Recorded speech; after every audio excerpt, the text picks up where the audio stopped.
안녕하십니까. 5월 27일 아침 시황 방송을 시작하겠습니다. 모처럼 상쾌한 아침을 맞이했습니다. 자고 일어나서 미정씨 볼 때마다 계속 충격을 받아가지고 오늘은 어떻게 방어를 해야 할까 이런 고민을 했었는데요. 정말 최근 들어서 가장 상쾌한 아침이 아니었는가 하는 생각이 듭니다. 방향을 돌렸습니다. 드디어. 제가 계속 상승 쪽으로 부르짖으면서 지금 지난주 월요일부터 해서 지금 2주째 상승할 거라고 말씀을 드리고 있는데 올라가다 다시 내려와 버려갖고 상당히 힘들었습니다. 저도. 근데 이제 진짜 방향을 돌린 것 같고요. 딱 이거 뭐 서리바닥, 상바닥 이런 것보다는 일단 바닥을 한 두 번 찍고 턴했기 때문에 의미 있는 지지선을 확보했다 이렇게 보시면 될 것 같습니다. 그래서 위쪽 방향으로 보고 대응을 하면 될 것 같고요. 다우지수도 한번 볼까요?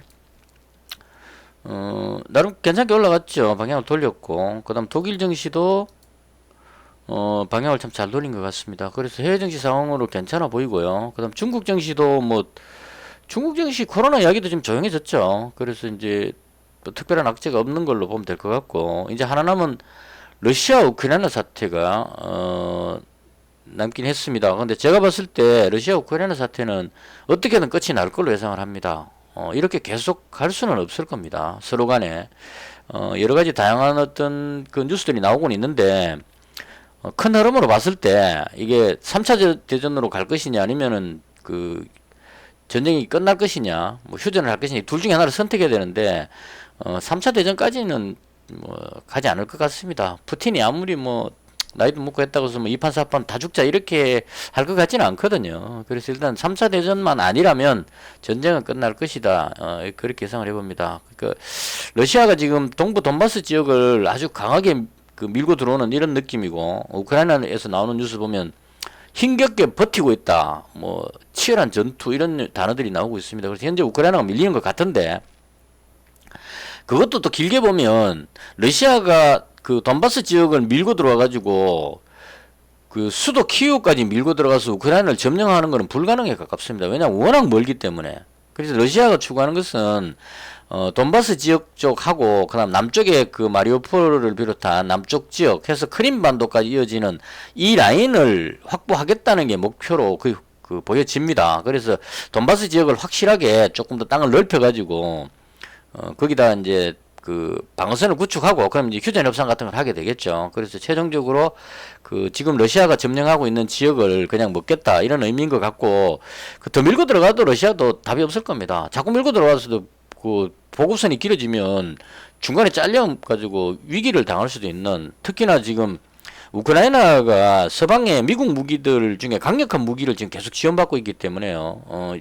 여기서 러시아가 좀더 오버를 하게 됐을 경우에 우크라이나가 서방의 지원을 받아가지고 쉽게 말하면 허키함대 이런 거 지대한 미사일 이런 거 있죠. 가져오면 허키함대 이런 거야 뭐 그냥 다 부실 수 있을 정도가 되지 않을까 싶습니다. 그래서 그런 것들을 안다면 여기서 협상하지 않겠느냐. 그래서 요것만 해결되면 지금 아주 높은 곡물 가격 그다음 국제 원자재 가격 이런 부분들이 안정을 찾게 되면 물가가 어느 정도 좀 안정되는 이런 느낌으로 해서 그동안 많이 빠졌으니까요. 많이 빠졌으니까 위쪽으로 강하게 올라가지 않겠느냐 개인적으로 그렇게 봅니다. 그래서 일단은 바닥을 확인하고 돌렸다 이런 정도로 대응을 하면 좋겠고요. 오늘 금요일이기 때문에 섣부르게 뭐 또 급등 이렇게 예상하기는 좀 요일이 지금 조금 그렇습니다. 그래서 금요일이라는 부담은 있긴 한데 모르긴 몰라도 이 한국 주식을 다 팔아 처먹고 계신 기관들이 이젠 좀 부끄러워가지고라도 매수가 좀 들어오지 않을까 그런 생각을 조금 해봅니다. 그래서 만약 기관하고 외국인이 매수세가 들어오게 되면 강한 상승까지도 바라볼 수 있지 않을까 개인적으로 그렇게 봅니다. 그래서 시장은 상당히 긍정적이다 이렇게 예상을 하고 있고요. 그 다음 제가 지난주부터 2주 동안 투자하는 부분에 대해서 상당히 힘들었습니다. 개인적으로 손실 보고 있으면서 참고 견딘다는 게 엄청나게 힘들었어요. 이게 700 위에 있다가 700 한 2, 30 있다가 지금 내려와가지고 5월달에 손실이 125만 원입니다. 그래서 상당히 지금 손실이 큰 상황이고 이 상황에서 내가 어떻게 해야 될 것인가에 대한 고민을 정말 많이 했습니다. 그 코스다니 선생님 책에 보면 주식에 대해서 많은 것을 깨닫게 되는 그런 때는 손실이 컸을 때 얻는 것이 많다 이렇게 그 이야기를 하셨어요. 그러니까 내가 금전적으로 125만 원의 손실을 입는 것보다 이 손실을 입으면서 내가 느꼈던 그 느낌 이 부분이 앞으로 봤을 때 훨씬 더 큰 도움이 될 수 있다는 얘기입니다. 내가 처음에 주식을 그 주식시장에 뛰어들어 가지고 뭐 운이 좋든 그랬던 간에 살 때마다 수익이 계속 났다 이러면 그 얻는 게 별로 없습니다. 돈은 얻을지 몰라도 때에 따라서는 그냥 확 질렀는데 미수 풀베딩 질렀는데 운 좋게 상한가 맞아가지고 뭐 한 1,000만 원 투자했는데 뭐 한 5, 6천만 원 급등할 수도 있긴 있습니다. 있는데 그렇게 했을 경우에는 뒤에 가면 그게 다 거품이 된다는 얘기죠. 한순간에 다 무너질 수 있습니다. 그래서 지금 중요한 것은 제가 지금 하고 있는 게 2년 동안 그 지금 계속 보여드리고 있는 게 그겁니다. 아직 살아있다는 이 부분이 그 저는 가장 중요하다고 봐요. 866에서 아직 잃지 않고 계속 버티고 있다는 2년 동안 경험이 쌓였다 이런 얘기입니다. 뭐 어떤 의미로 보면 2년 동안 해갖고 뭐 돈도 못 벌고 그 이렇게 볼 수 있겠지만 아주 다양한 어떤 흐름 속에서 제가 버텼다는 그게 중요한 겁니다. 2년 동안. 그래서 제가 보는 관점은 그런 겁니다. 2년 동안 해오면서 월봉을 한번 볼까요? 제가 2020년 4월에 했으니까 여기서 올라갈 때 돈을 지불도 못 벌었네요. 보니까 여기 지불도 번 돈이 지금 여기서 올라간 여기에 비해서는 제가 이때는 제대로 투자하는 시기가 아니었어요. 코로나로 급락했다가 급반등할 때였기 때문에 어쨌거나 최근 흐름으로 봤을 때 이 다양한 흐름 속에서 경험을 많이 했다는 그 부분이 크다는 걸 말씀드리고 싶은 겁니다. 그래서 비록 지금은 손실이 발생하고 있더라도 그 손실을 돈을 잃었다는 관점으로 보지 마시고요. 이런 경험을 쌓았다는 쪽에다가 맞추십시오. 그러면 그렇게 아까운 건 아닐 겁니다. 투자를 길게 보고 저는 이제 나중에 뭐 한 7, 80대까지도 계속 이 투자는 계속 할 거거든요. 이 돈이 다 날려먹을 것 같지는 않습니다. 제가 하는 방식으로 하면. 그러니까 2년 동안 살아있었으니까 앞으로의 2년도 살아있을 것 같고 앞으로 20년도 살아있을 것 같다. 이런 관점으로 보면 제 투자는 계속될 겁니다. 그래서 장기 플랜으로 하고 있기 때문에 이게 제 수입원이 아니기 때문에요. 먹고 사는 문제하고 다른 그냥 투자하는 그런 쪽의 돈이기 때문에 여유로운 돈이다. 이게 중요한 겁니다. 그러니까 여유로운 돈으로 하시고 그걸로 생계를 얻겠다 이렇게 하면 안 됩니다. 절대. 그렇게 하면은 그 마음이 조급하기 때문에 불가능하고요. 생계는 다른 방법으로 찾으시고 물론 이제 전문적으로 돈을 잘 버시는 분은 그렇게 하시면 되지만 그렇지 않은 대다수의 사람들은 생계는 다른 쪽으로 찾으시고 이건 투자는 어디까지나 그 부업 관점으로 이런 관점으로 하시는 게 맞습니다. 그럼 돈을 손실이 발생해도 견딜 수가 있거든요. 그래서 돈이라는 여유로움만 가지면 지금 잃고 있는 이 돈은 너무 금전적인 손실 이렇게 보지 말고 좋은 경험을 했다 이렇게 보시면 될 것 같아요. 그래서 저도 지난주 월요일부터 해서 2주 동안 어쩔 수 없는 그런 안타까운 상황들을 많이 겪었습니다. 참기 힘들 정도로 때에 따라서는 확 엎어버리고 싶은 그런 어떤 충동도 느낄 정도로 힘들었습니다. 힘들었는데 이제 대충 고통의 시간이 지나가는 것 같거든요. 제 느낌으로 봤을 때. 항상 수익은 고통스러운 시간이 지나고 나서 그 뒤에 오는 게 수익이라고 봅니다. 그래서 그렇게 해서 얻는 수익이라야 또 진정한 수익이고 기쁘고 그만큼요. 그래서 제가 이번에 2주 동안 느낀 것은 짧은 매매로 해가지고는 답이 없는 것 같다. 왜냐면 세력들이 끌어올릴 때 따라 들어가니까 확 눌러가고 손실나고 손절하고 또 뜯는 거 보고 들어가니까 손절하고 이렇게 되는 거죠. 시장이 좋으면 말이 좀 길어서 죄송한데요. 시장이 좀 좋은 상황이라면 올라갈 때 꾸준하게 올라간다는 겁니다. 그러니까 강하게 올라가기 때문에 적당히 오르는 거 보고 잡아도 먹을 수 있는 공간이 있는데 시장이 안 좋을 때는 조금 오르는 것 같다가 눌러버리는 이런 현상이 많이 나온다는 겁니다. 특히나 제가 지금 티플렉스 같은 경우에 보시면 여기서부터 그죠? 제가 여기서 잡았다가 뭐 이익 실현하고 다시 잡고 막 이렇게 하다가 지금 손실이 좀 커졌는데 이게 시장이 안 좋을 때는 호재성 뉴스로 갭으로 떴다가 계속 음봉으로 밀리는 겁니다. 지금 보시면 계속 음봉으로 밀리잖아요. 장중에 아침에 들어올리다가 밀어버리고 또 아침에 들어올리다가 밀어버리고 계속 지금 높은 위치로 올랐다가 장 끝날 때는 더 밀어버리 이런 현상이 나온다는 얘기입니다. 그래서 지금 단타로 접근해가지고는 답이 없는 것 같고요. 그래서 제가 2주 동안 느낀 것은 길게 보고 매매해야 되겠다 이런 생각이 많이 들었습니다. 그래서 요번에 좀 이 상황이 좀 진정되고 나면 2번 계좌에 있는 것도 다 인출해 가지고 1번 계좌로 합칠 생각입니다. 완전히 합쳐 갖고 그럼 1350이 이제 되잖아요. 그럼 이렇게 해 놓고 당장이 아니고 지금 다음 주쯤에 보고 상황을 봐서 모아 가지고 이 계좌 하나로 뭉쳐서 이걸 가지고 균등하게 예를 들어서 4, 3, 12, 3, 4, 12 한 종목당 300만 원씩 4종목 이런 식으로 한 다음에 그 4종목만 딱 잡아가지고 그 길게 보는 매매로 제가 했던 건 한 당일 매매나 2, 3일 매매 이렇게 했는데 그거보다는 좀 더 길게 일주일 혹은 한 달 이렇게 길게 보고 매매하는 이런 방식으로 투자 방식을 바꿀 생각입니다. 때에 따라서는 뭐 여차하면 그냥 묻어놔 버리고 한 일주 정도는 안 보고 놔둬도 될 정도의 어떤 그런 방식의 매매를 해볼까 지금 생각하고 있습니다. 그래서 다음 주 중에 2번 계좌도 1번으로 합쳐가지고 계좌 하나로 운영하는 쪽으로 이 2번 계좌 나눴던 이유는 뭐냐면 제가 그 866 가지고 1600만 원까지 올라갈 때가 있었어요. 그 풀배팅 쳐갖고 올라간 적이 있었는데 그 순식간에 그게 다 날라가고 마이너스가 나더라고요. 그래서 1600 갔다가 한 방에 그냥 한 2, 3일 만에 반토막 나가지고 700m까지 내려간 적이 있었습니다. 둘로 나눠서 700이 아니고 합쳐서 700이 될 때도 있었어요. 그래서 그때 충격 너무 받아가지고 이건 안 되겠다 싶어서 1000만 원 넘어가면 여기서 보시는 것처럼 200만 원씩 계속 인출을 해냈습니다. 빼버리면 위험도 덜하다 싶어갖고 이 뺏는 금액이 이 계좌입니다.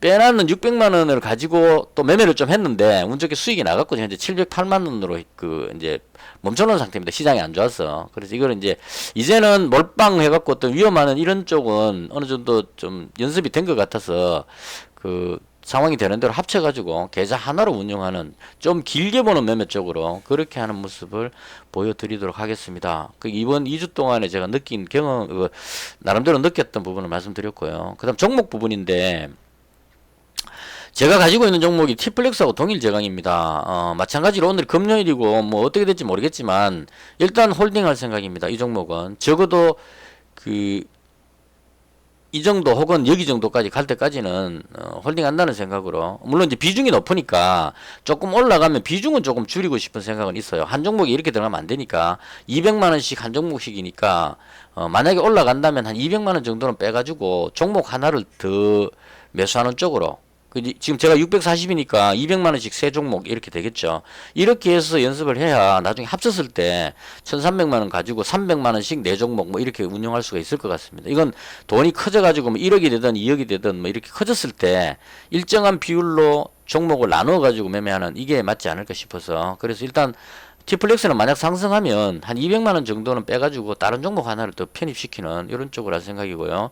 그 다음 그 동일제강 어제 그래 댓글에 질문 주셨는데 4,400원에 가지고 있는데 그 어떻게 생각하느냐고 질문을 주셨어요. 근데 기본적으로 저는 그 어떤 종목에 대한 이야기를 할 때 이 종목이 어떻게 될 것이라는 표현을 잘 하진 않습니다. 왜냐하면 제가 하는 말이 틀렸을 경우에 그로 인해서 듣는 분이 손실이 발생할 수 있으니까 제가 다른 사람 그 계좌에 손실을 끼칠 수는 없잖아요. 그래서 제가 표현하는 방식은 주로 이런 방식입니다. 제가 가진 종목은 이렇게 할 거다 이렇게 말씀을 드리죠. 근데 동일제강은 제가 지금 가지고 있는 상태입니다. 제 매수가가 지금 4076인데 줄 거 보니까 대충 요 정도 나와요. 요 줄이 지금 제가 매수한 단가입니다. 그리고 그 댓글에 문의 주신 분이 4,400원 여기에 지금 지금 뭡니까 가지고 계신 것 같아요. 그래서 여기서 제가 설명드릴 수 있는 것은 저는 일단 여기서 내려가도 팔지 않겠다는 생각을 가지고 있습니다. 끝까지 간다 이런 얘기고 동일제강은 러시아 우크라이나 사태가 해결이 됐을 경우에 우크라이나 재건 사업 했을 때 철강 쪽 움직일 때 고려제강하고 같이 움직일 가능성이 좀 있을 겁니다. 이 고려제강 상한가 들어가는 날 동일제강이 같이 갔거든요. 거의 더 가볍죠. 한번 오르고 또 올랐으니까. 그래서 그런 의미로 그쪽 부분에 어떤 의미가 있을 것 같고, 그 다음 가덕도 신공항 이야기할 때 얘가 또 움직였습니다. 가덕도 신공항에 하면 공사가 지금 가덕도 신공항을 하는 게 맞을 거예요. 공약도 있었고 지금 그 예타 면제가 됐기 때문에 언젠가는 공사를 할 겁니다. 길게 본다면 가덕도 신공항 공사할 때까지 가지고 있으면 되는 겁니다. 공사하면 얘는 올라가는 건 분명하니까. 가덕도 신공항 테마 중에 뭐 삼부산업 이런 거는 뭐 땅이 어쩌고 저쩌고 하는데 보시면 다 내려버리잖아요. 지불도 이건 거품이란 얘기고 동일제강은 다릅니다. 이 종목은 그 어떤 그 철강 같은 이런 쪽이기 때문에 올라갈 가능성이 상당히 높다. 그리고 실적도 괜찮다. 이런 걸로 봤을 때 저는 좋게 보는 관점입니다. 그래서 아주 길게 본다면 그냥 묻어나버리면 될 것 같고, 사람마다 다 상황이 틀립니다. 이 종목을 가지고 계시는 분이 어떤 상황인지를 제가 파악을 정확히 못하기 때문에 비중이 어느 정도인지 뭐 이런 거를 자금이 어느 정도 여유가 있는, 시간적으로 어느 정도 여유가 있는지는 모르니까 제가 할 것만 설명을 드리자면, 저는 일단 반등이 나오면, 대충 한 요 정도 가격, 지금 앞에 여기 지금 매물이 많이 보이잖아요. 주봉을 한번 봐볼까요?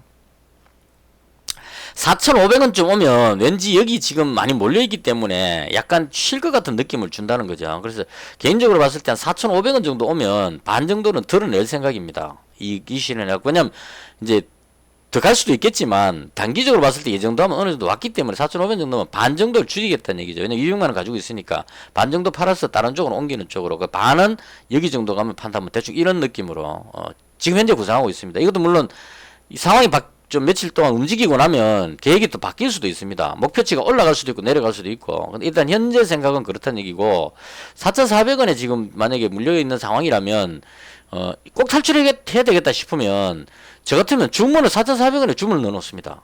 아침에 장 시작하면 무조건 4,400원에 주문을 넣어놔요. 그러면 쭉 올라가다 터치되고 꼬리 달고 내려오는 경우가 많거든요. 그래서 계속 이렇게 넣어놔버리면 팔릴 수 있습니다. 근데 그렇게 해놓으면 또 어떤 문제가 있냐면, 팔려버리고 나서 더 올라가면은 아깝다는 생각을 할 수가 있다는 얘기예요. 그래서 그건 선택은 본인이 하셔야 돼요. 나는 요 정도에 팔겠다는 딱 기준이 잡히면, 뭐 4,400원 오면 난 절반은 팔겠다 그러면 절반 주문을 넣어 놓는 거죠. 그래서 그렇게 되면 이제 하는 거고, 빠질 때는 어떻게 할지는 이제 나름대로 생각해야 되겠죠. 저 같은 경우에는 손실이 더 나더라도 이건 현재 상황으로 봤을 때 더 빠질 것 같지는 않다. 그럼 홀딩하자. 이런 식의 어떤 목표치를 잡아서 처리하시면 됩니다. 그래서 일단 저는 그렇게 하겠다 이런 얘기입니다. 여기서 제가 본전가 온다고 해서 팔고 싶지는 않고요. 한 4천, 저는 주문을 여기다 넣을 것 같아요. 4,500원에 안 넣고 4,500원보다 좀 낮게. 요건 어떤 의미냐면 4,500원 못 찍고 빠져버리는 경우가 생기니까요. 저 같으면 4,470원 요 정도에다가 일단 절반 매도 물량을, 매도 주문을 넣어 놓을 가능성이 있습니다. 그거는 이제 항상 그렇다는 게 아니고 요 정도면 팔겠다는 이런 마인드로, 요 정도로 지금 저는 생각을 합니다. 다가 아니고 일부. 그리고 이제 그 나머지는 놔둬버리면 되겠죠. 그러니까 만약 올라간다면 상승 3파로 봤을 때 한번 움직일 때 어느 정도 움직이고 2파에 이 정도 터치하고 그럼 3파 때 쫙 올라가는데 어디까지 갈지 모르니까 일단은 대충 그런 흐름으로 예상을 한다는 얘기고, 이 예상은 어디까지나 예상입니다. 틀릴 수가 있기 때문에 참고만 하셨으면 좋겠습니다. 그 다음 나머지 부분은 뭐 지금 언급하는 것은 뭐 그렇게 뭐 좋은 건 아닌 거라고 생각을 합니다. 왜냐하면 시장이 오늘 어떤 흐름이 나올지를 예상하기가 힘드니까요. 외국인이나 기관이 어떤 종목 쪽에 매수가 들어올지를 지켜봐야 되는 거기 때문에 뭐가 올라가겠다 예상하는 거는 사실상 좀 무의미하지 않나 싶습니다. 뭐 국제유가도 지금 좀 오르는 느낌이니까 에너지 관련주 쪽 움직일 수 있고 뭐 이런 거는 이제 생각해 볼 수는 있는데 올라야 오르는 겁니다. 그래서 대충 이런 정도로 티플렉스 동일 제강 홀딩 관점으로 오늘 시장 금요일이기도 하고, 특히나 제가 또 야근이 있기 때문에 저는 한 10시 반까지만 지켜보고 컴퓨터 끄고 잘 겁니다. 자고 한 2시 반쯤 일어날 거기 때문에요. 내려가더라도 올라가더라도 일단 그대로 묻어놓고 간다, 이렇게 말씀드리겠습니다. 일단 오늘은 뭐 해외 증시가, 미 증시가 괜찮았기 때문에 조금은 긍정적인 흐름이 나오지 않을까, 금요일임에도 불구하고 긍정적인 흐름이 나오지 않을까라고 기대하면서 영상은 여기서 마치겠습니다. 시청해 주셔서 대단히 감사합니다. 그리고 의견 있으시면 댓글 주시면 제가 참고해서 저녁 때 마감 방송할 때나 뭐 다음 아침 방송할 때 이때 댓글 내용에 제가 답변할 부분이 있으면 답변 드리겠습니다. 그래서 질문이나 뭐 의견 이런 다양한 것들 댓글 올려주시면 감사하겠습니다. 이것으로 영상을 모두 마치겠습니다. 감사합니다.